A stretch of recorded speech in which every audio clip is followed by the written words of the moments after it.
Aloha and welcome to Talk Story with John Waihee and my guest this afternoon, Colin Kippen, who is a Native Hawaiian lawyer and activist. And I think he's held about every Hawaiian position in the state of Hawaii at one time or not. I'm exaggerating, obviously, but he is a person who knows government, knows Hawaiian issues, and knows about the topic that we're going to be discussing, at least in the beginning today, which is House Bill 499, which was just passed by the Hawaii State Legislature. And the title of the show is that was that progress or subterfuge? I mean, I guess, Colin, welcome. Thank you very much for being here. Aloha, Governor.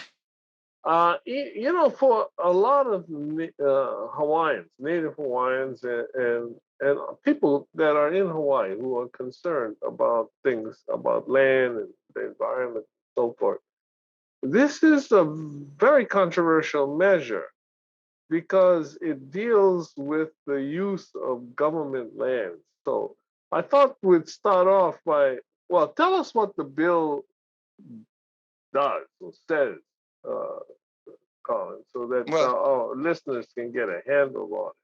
well, the bill we're talking about is House Bill 499. It went through the House and the Senate and Conference Committee, was passed out, and now it's waiting to be acted upon by the governor. And what this bill does is it allows DLNR to tack on an additional 40 years onto the leasehold of public land trust lands. So most of the leases they now have are about 65 years. That's the usual length of these leases. So now they're able to tack on an additional 40 years, making it 105 years. And in addition to that, there's no limit on the number of tackings that they can do on to the original 65-year lease. So, how does one take advantage under this bill? How does one take advantage of this largesse? I mean, how does one get the 40 years? Well, in order to get it, you've got to basically make some improvements. You've got to demonstrate improvements to the Department of Land and Natural Resources. And they determine at their wisdom whether or not this is an appropriate uh, extension that should occur. And the difficulty we have is that 40 years doesn't appear to relate to anything. It appears to simply be an arbitrary number. For example, when this bill was being heard, they had Stanford Carr, who is well known in Honolulu. He is one of the developers. In fact, he's got a large project that he's doing now on Eisenberg Street, which is the old bowling alley. And he's doing a project there. But what he said is that 40 years is not the number. It should be 20 years. And so for us as Native Hawaiians, what we're concerned about is when you start locking up lands that could be of great financial benefit to the state of Hawaii in long-term leases that only get revisited when you're revisiting the original lease, it creates a situation that raises a problem for Hawaiians. And the problem is this: the revenues that are generated from these lands, 20% of that revenue goes to the Office of Hawaiian Affairs. Now, these lands being lands that are what we called in Hawaii ceded lands, right? I mean, Yep. the Yep. ceded lands, which you might, again, for the edification of some of our listeners, just tell them what ceded lands are and when you're talking about revenue, what is the revenue used for? Well, okay. Well, the Department of Land and Natural Resources manages what were formerly known as the Crown and Government lands. And these lands were taken over by the group that overthrew the Queen in 1893. and were then passed to the federal government, and the federal government held those lands, and then they transferred them back to the state to manage. So these lands are lands that have to be managed according to our Constitution, the Constitution of the state of Hawaii. They have to be managed for the benefit of Native Hawaiians and the general public. These lands are also part of a trust created by Article 12 of our state constitution in Section 5F of the Admissions Act, where we became a state. Portion of these lands and the revenues from, a portion of these revenues flow to OHA, 20%. So what happens is that when these lands are leased out, 20% of the revenues go for OHA. So I guess the issue is just cutting to the chase that Native Hawaiians feel and that these lands are important to their aspirations and what happens to Hawaii and how it's managed and the rest. And you, as you point out, the Constitution places a trustee relationship on these lands with the state of Hawaii. Yeah. And Article 12 that I mentioned earlier in our Constitution, Section 6 requires that this portion of these revenues flow to benefit Native Hawaiians. So what we're concerned about is that if you lock up the lands in long-term leases that may not be revisited, 65 years the first tranche, 40 years the next one, 40 years, how do we guarantee that the lands are being used in a way that's beneficial, not only to the state of Hawaii and to Native Hawaiians, but also to Native Hawaiians who depend upon those revenues that flow to the Office of Hawaiian Affairs? Well, it's interesting to me, but it says that this opportunity is for commercial, industrial, resource, mixed use, government leases, and things like this. So, was housing, the development of housing, was that part of the justification? I don't see it listed. But to your knowledge, was there any thought that these extensions would somehow benefit the creation of housing? Well, you're right. What it does say is it says government properties on public land. So it potentially could include that, but it does not appear that to be the main rationale for the bill. Well, yeah, it doesn't, because I just want to be clear, because I don't know of any leasehold housing projects that have been developed by a third party. You need to have a third party to extend the lease, because otherwise, the state government doesn't lease to itself. I mean, I don't think so. I've never heard of that. So I don't know of any housing, which would be a priority, seems to me, project that would benefit from something like this. I think that's a really good question to ask. Who are the entities that would qualify for something like this, and why should they be entitled to such a benefit? Exactly. And that's what I guess I'm trying to find out. So we know on the Hawaiian side of objection, the Native Hawaiian objection to a bill like this, it is because it looks like, in my opinion anyway, and from what you just described, looks like a left-handed way to sell ceded land. Because if you keep, something's a lease for 100 years or 140 years, how can you not call that a sale? Yeah. Well, if any leases that are cut, in the next several years under this bill, should it be signed into law, are leases that are not going to mature in my lifetime.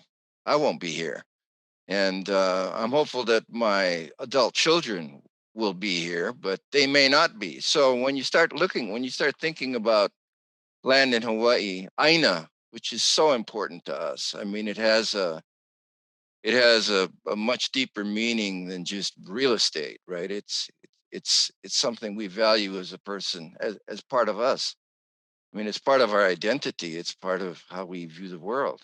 So, Well, we have a question from a viewer, and the viewer is asking us whether or not there will be court challenges.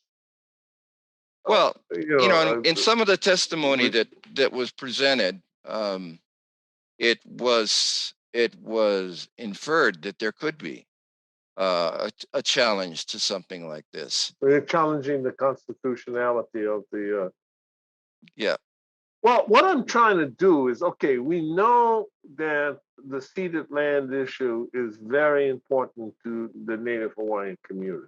We know that, and as a matter of fact, has been accepted by the legislature, who not that many years ago passed a bill saying that ceded lands cannot be sold unless they receive the approval of the legislature.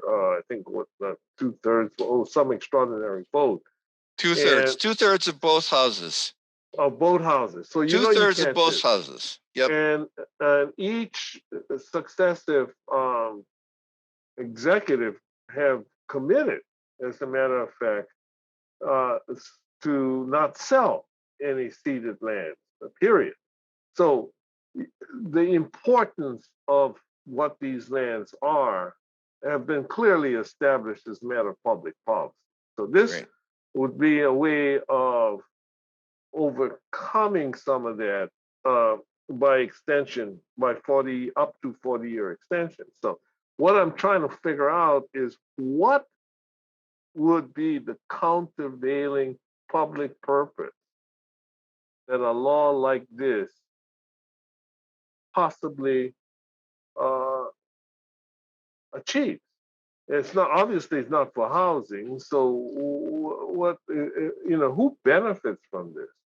Well, I think it's I think it's fair to assume that what's going on here is that business interests that feel that they want a longer lease to be able to justify any expenditures they might make are going to argue that they need those longer lease terms. Well, Again, what's certainty interesting, is something that has a value, I think, in the commercial market. So I well, think so that's really what's going on here. I mean, instead of say a shorter term lease that you might be able to get to justify the expenditure, you can simply by making a promise to invest, make some improvements, that you're going to get a longer term lease. And so I now, think that's what's the going on. the lease that we're talking about is at the end of this extension comes after the end of 65 years, right? Yep. Yep. And so you already had the benefit of a substantial period of time. Now you come back in, you're saying, well, we got 10 more years left. I don't want to put in any money. I'm just going to let my lease run out. But there seems to me that they are within the state law the ability to look at the whole issue, on a case by case basis. Why is this needed? I don't know of is there any state leases out to commercial interests now that in from DLNR? Well, Governor, I don't know the exact answer to See, I that. don't know that either, but I, I I, do. I know that part of what is, I think, sticking in the throat of people who are trying to swallow this bill is the fact that DLNR is managing these lands. And when you have a conversation about the management by DLNR of our public land trust lands, you run into some really difficult situations, like Poakaloa, like Mauna Kea. And when that occurs, you start to really question. I think any skeptic would. You start to question, how exactly is this going to operate? will the public trust, and this is a public trust for Native Hawaiians and the public, will these lands be managed appropriately as they're supposed to be, as a trustee would manage them for a beneficiary? Requiring the highest duty, the highest obligation, the highest performance in the management of these lands. So Well, I it's a tell you, big ball of wax here with a whole bunch of well, issues that are all related. let's go, kick that beehive over a little bit. And but we'll do that. We'll do that. Um, we'll do that right after a break. So we're going to Okay. take a break now, and we'll come right back. All right.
Welcome back to Talk Story with John Waihee and our special guest, Hawaiian attorney and activist Colin Kippen. And Colin, I just, for the life of me, I'm sitting here looking at this bill, and I cannot find a countervailing policy that would warrant taking advantage of something like this. For example, um, this bill is talking about DLNR, but as far as I know, the only commercial state leases, I guess you would call them, out for a commercial purpose is from the Department of Hawaiian Homeland, which is never mentioned in here. And my understanding is that the Hawaiian Homes Commission, as a result of this bill, may be eligible to extend leases for up to 40 years.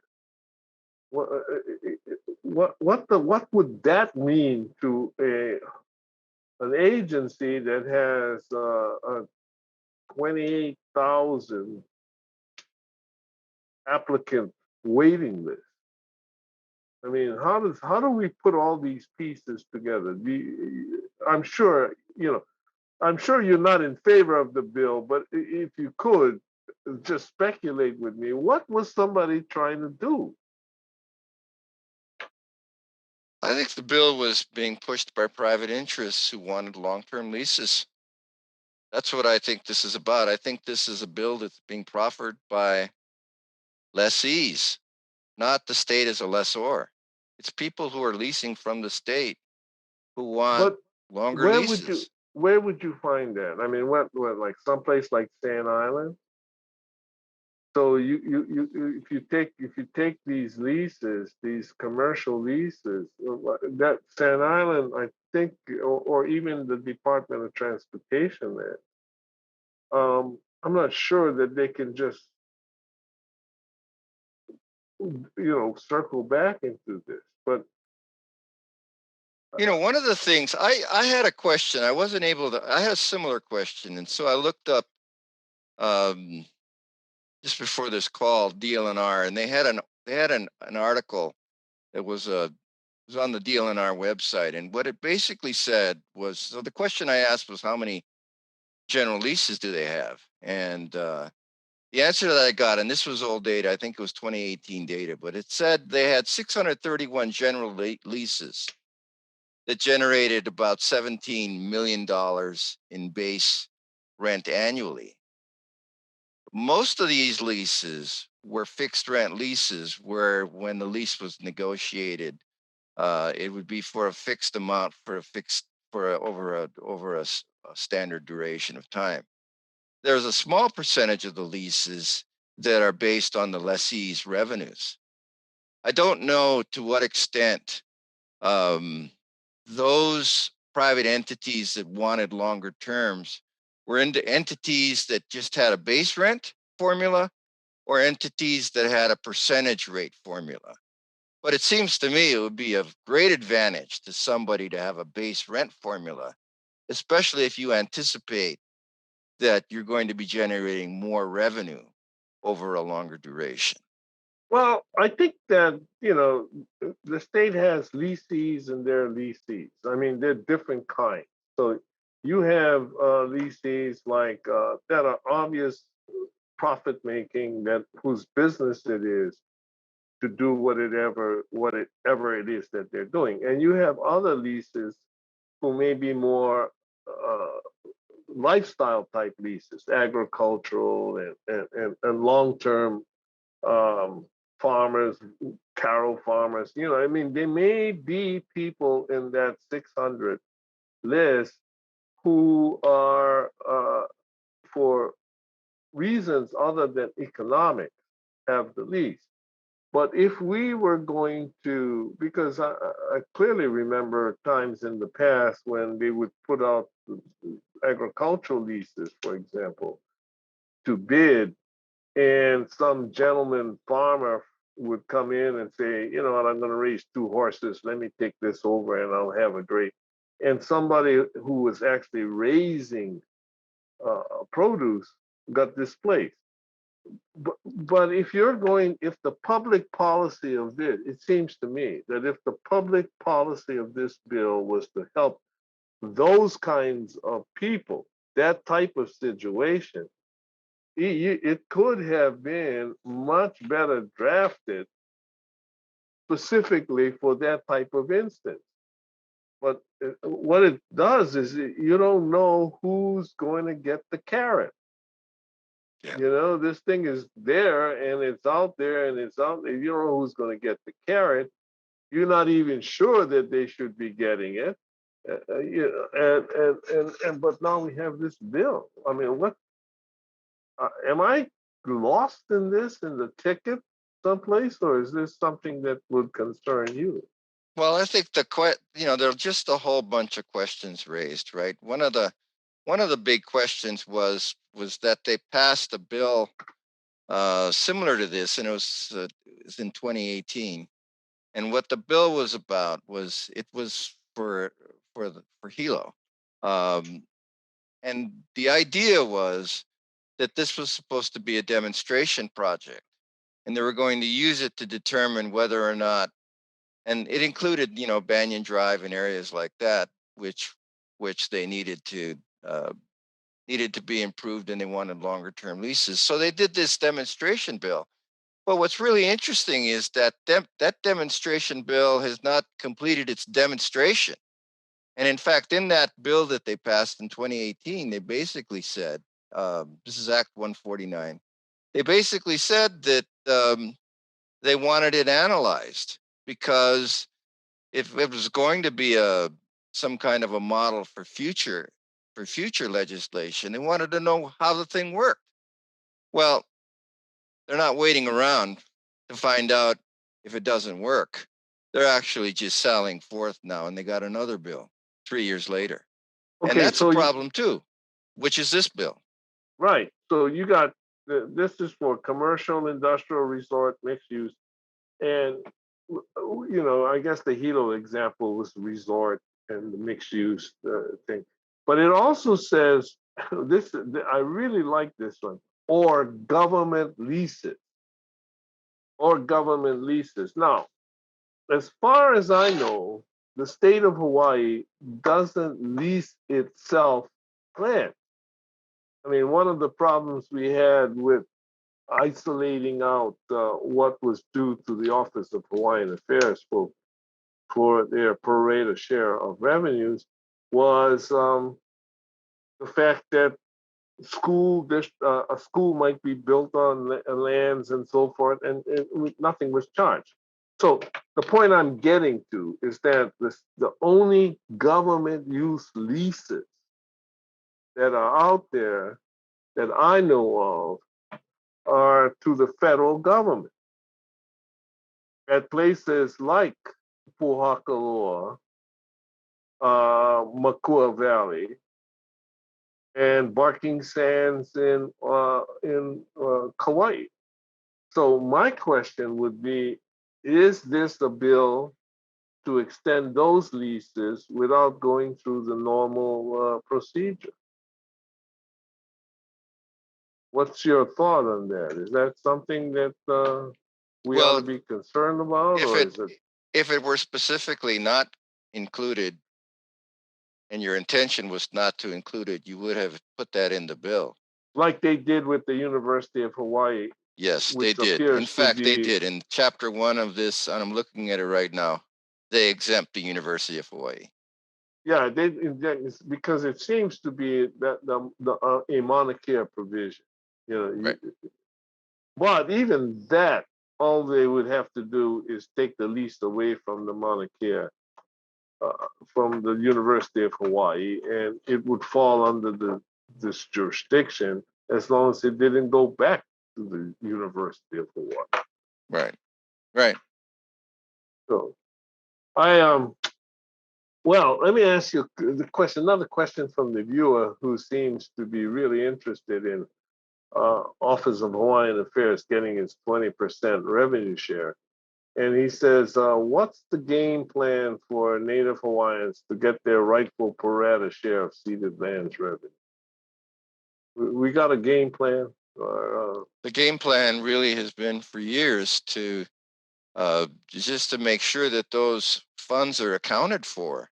And that's been a real problem. Uh, the Department of Land and Natural Resources manages all the lands. One of the issues is what lands are generating what revenues. And you have a number of different agencies that are managing state agencies. They all report to the Department of Land and Natural Resources. And the question is, are you accurately accounting for the revenues that are being generated on those lands? And if you are accounting for those revenues, then the Office of Hawaiian Affairs and Native Hawaiians deserve 20% of those revenues. But that's been an ongoing issue. And in fact, what ended up happening is back in 2012, the state of Hawaii and the Office of Hawaiian Affairs settled a $200 million debt, and they were given Kaka'ako Makai to develop.